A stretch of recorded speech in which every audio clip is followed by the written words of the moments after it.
I used to love technology as a child. I still do, actually, I think. Yeah? But, yeah, it definitely informed my music process, because I didn't really just reach for a guitar. I'd probably reach for like a turntable or a, like a synthesizer. And then you went to, like, was it Thames Valley? Like, yeah, you've really done your research, haven't you? Everything ultimately is neurons, but then we have, this thing called consciousness, which is an accident, and then you can impact consciousness with things like art or music or language. Yeah. It really interests me because it kind of delves deeper into kind of what it is to be a creative person. I think I think capitalism breeds opportunism, and I think people are very opportunistic when it comes to art and music and things like that, and the whole major record label thing really didn't work for me. Hi, so today I'm here with a tourist.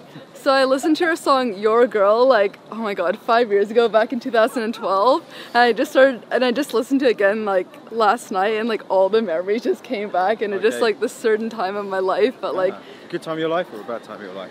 I don't know, like just nostalgic, just going through a lot. Okay, college time, yeah. So this is like really surreal for me, so awesome. Thank you. Pleasure. So you were born in like South London, right? Yeah, Southeast London, yeah. And Dulwich. Yeah, and you grew up with like 3 sisters and everything. Yeah, that's right. Three sisters, Emily, Lucy and Charlotte. So yeah, love to you girls. And your parents divorced when you were like pretty young, right? Yeah, so it's like, I think I was about 5 or 6 or something. So yeah, I mean, I don't really remember that, but yeah. It was, happened before I had a chance to kind of internalize it, I suppose. Yeah, did that like affect the person you are now much, or? Yeah. I think it affects anyone it happens to. It's like, I think it just reminds you that maybe love isn't always what it could be, or what people want it to be, So things don't always go the way, the way that you expect them to. So yeah. But I think it's kind of mature of my parents to have done that, because, it shows that they wanted the better for both of them and the better for their family. So yeah.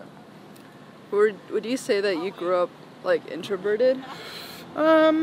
Maybe. I think some of my favourite moments as a child were literally writing music in my bedroom. So yeah, that was really it. It was I think it was probably an escape from what was going on as a kid, maybe, but also just it helped me express myself and understand my feelings better, I think, by writing music. So yeah, it was very, very much about developing a relationship with myself and understanding how sound affects how I feel, So. Did you find that all by yourself, all the music stuff? Yeah, I think I just have, for whatever reason, I think my ears are kind of, they prick up at certain things, and it makes me feel something. And I think, my girlfriend has a really good eye, like she can see things that I would never see. Oh wow. And yeah, I think maybe I think my ears are much better than my eyes or my mouth, maybe. Yeah. Whatever that means. But yeah, sound affects me, and I to the point where I want to create my own sounds. And, hopefully that then affects other people. And you were also back then reading a lot, was it like gadget magazines and stuff? Yeah. I used to love technology as a child. I still do, actually, I think. Yeah? But, yeah, it definitely informed my music process, because I didn't really just reach for a guitar. I'd probably reach for like a turntable or a, like a synthesizer as opposed to a guitar, because I was just interested in the technology behind that. Yeah. And also the kind of the implications of how that affects how you write music, and also how it affects kind of creativity. And then you went to, like, was it Thames Valley? Like, you've really done your research, haven't you? Yeah. Was that decision something that you wanted to study music, or did your parents want you to like get a degree? I think I was just like, I want to write music, so this is a good excuse for me to write music. I didn't really do very well at my degree because I was much more focused on writing my own music, So I was at university, but I wasn't really doing the coursework.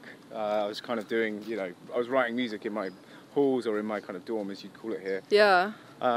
So yeah, I kind of used the university course as a means to kind of have 3 years of being able to write music. So yeah. Do you think you've learned much from that course? Maybe. Back? Certainly. I think I should probably have listened a bit more, but I was probably just a jumped up, young adult who was thinking, no, I know what I want to do, and I think maybe in a way that was a good thing, because I was very focused from quite a young age, and I really knew that I wanted to write as much music as possible, because it felt like the most natural thing for me to do. So yeah, but I think maybe if I'd love to go back now and study something like physics. Or really? Like that. Yeah, super interesting. Yeah, aren't you into like the neuroscience type stuff? Yeah, I love all that. Yeah. How did you even start getting into like all that stuff? I think probably through just reading about like consciousness and like the idea of the self and kind of how that's a construction, and then different like Eastern takes on it, Western takes on it, and kind of how everything ultimately is neurons, but then we have, you know, this thing called consciousness, which is an accident, and then you can impact consciousness with things like art or music or language. Yeah. It really interests me because it kind of delves deeper into kind of what it is to be a creative person. So yeah, I mean, I pretty much read books and listen to podcasts, but I'm not a scholar. You know, so. Where do you think you got this interest from? Are your parents kind of like? I don't know. I just think I'm weirdly inquisitive about things. Yeah, I love science. It's just like it's the expression of truth, and I think for me that's what art is as well. Yeah. And you know, art can describe moral truths, and science can describe physical ones. Yeah. And I think yeah, they both interest me equally. You know, so. And after college, you were kind of in this phase of like partying and drugs and stuff. Yeah. How did you get out of it, or like how did it impact you? I just realised it wasn't very productive. You know. Yeah. It just means it's kind of just a strange social bonding thing, really, isn't it? But yeah, you know, I think all those things have their place, but ultimately, there's nothing like working hard. I think there's nothing like kind of getting on and making things in life. And I think if you sit around smoking weed all day, you'll have a great time, but you might not get much done. You know, so you might not have much to look back on.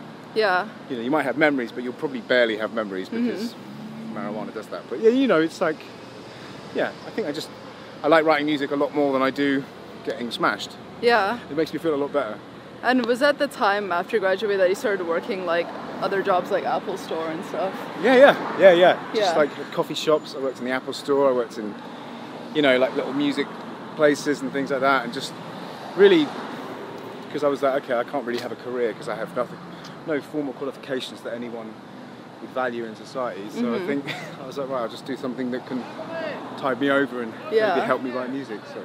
But you knew like kind of from the onset like how much time you put in you would actually make it music. Like you were kind of confident in that way that some way or another you would make it, or I think I was confident that I knew music made me feel incredible.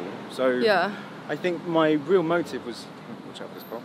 I was much more never really focused on like career like aspects of music, i.e. like, you know, winning a Grammy or playing the Greek, but actually like just I knew that I really wanted to write music, and I think it was that propelled me to maybe some of those moments in life. But yeah, I never really set out to be like a careerist musician, but now I'm kind of like I'm ambitious in as much as I want tourists to be a creatively ambitious thing, you know? So if I have to go back and work in the Apple Store, that's cool, do that.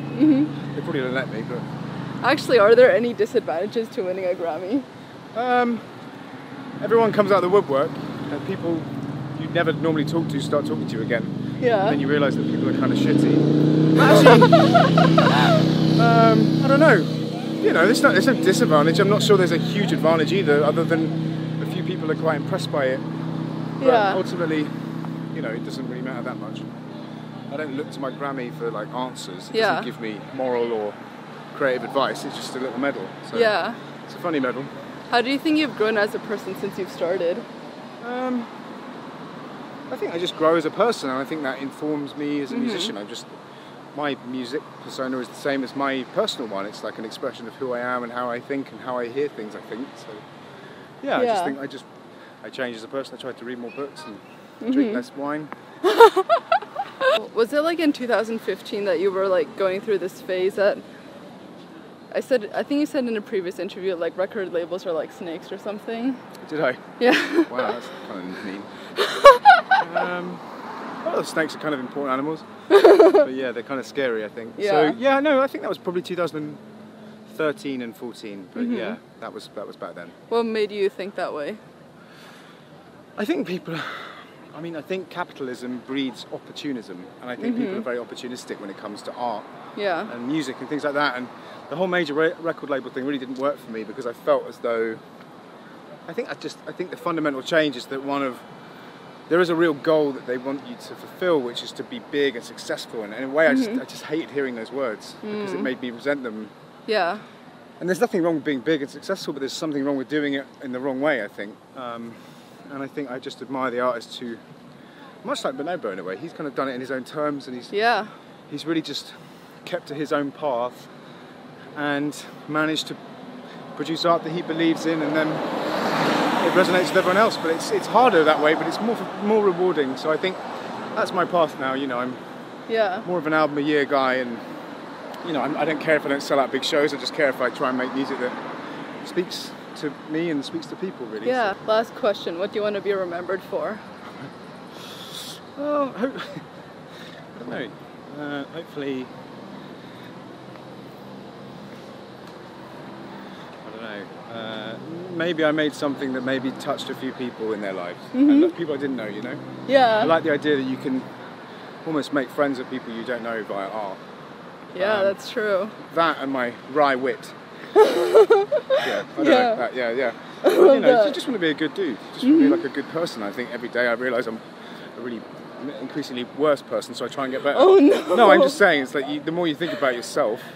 Yeah, it's true, actually. I'm not sure that's a good thing to do, is sit around thinking about yourself, but you know, try and do that as little as possible, and hopefully not be selfish. You know, because I think that's a really ugly thing in society and in people. So yeah, hopefully not selfish, hopefully generous, but who knows? Yeah. So something like that. I don't know. I love that though. Thank you so much. No worries. Thank you. Bye. Cheers.